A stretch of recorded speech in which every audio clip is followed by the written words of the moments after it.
एक होती है गुलाब जामुन, एक होता है गुलाब का फूल। किस किस ने देखी है दोनों चीजें? हाथ उठाओ जल्दी से। सबने देखी है? अरे बोलो तो जम के। क्या क्या? गुलाब जामुन और गुलाब का फूल। किसी पंडित जी से पूछना, किसी ज्योतिष आचार्य से पूछना, इन दोनों की राशि एक ही है।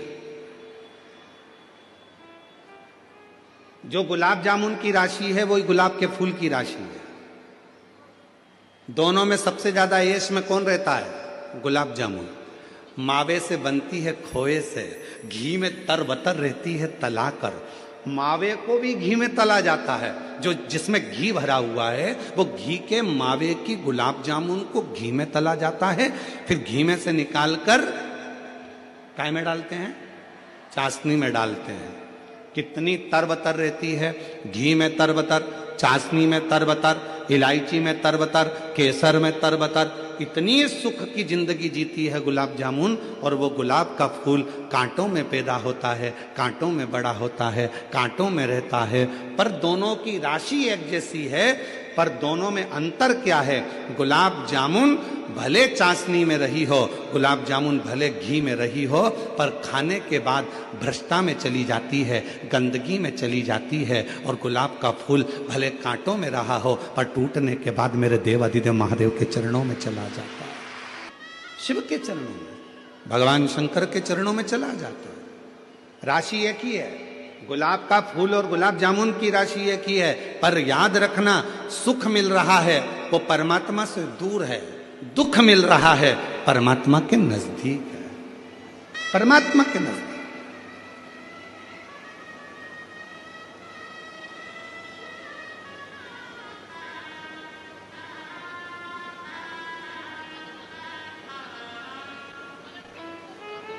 महाराज, कई लोग कहते हैं कि कथा में मंदिर तो गरीब लोग जाते हैं।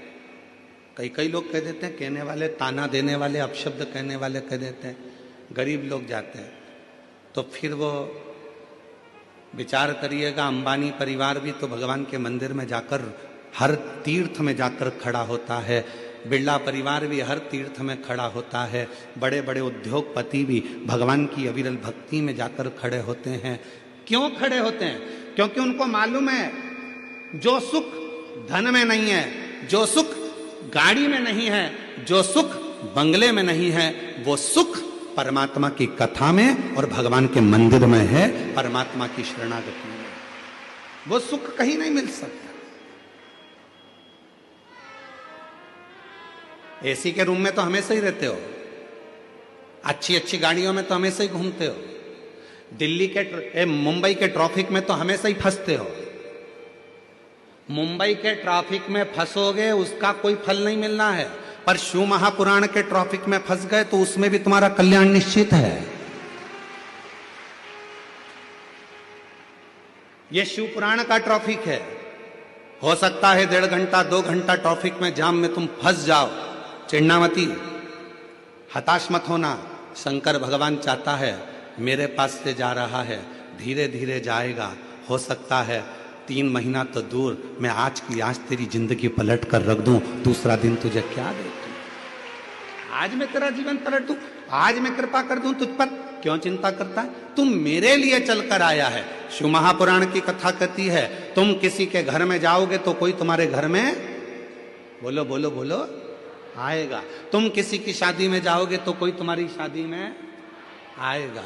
और सीधी सीधी बात है, तुमने अपने रिश्तेदार के यहाँ शादी में अपनी बहू को भेज दिया कि तू चली जा, तो तुम्हारे यहाँ भी अगर दुख आएगा तो भोलेनाथ भी कह देगा, यमराज तू चले जा, मैं क्या करूँगा, मैं क्यों जाऊं, तू जा। ये तो रिश्तेदारी वाली बात है। आपका संबंध कैसा है, आपका रिश्ता कैसा है, आपके नाते कैसे हैं, आपका संबंध किस भाव का है, ये आपके ऊपर निर्भर करता है।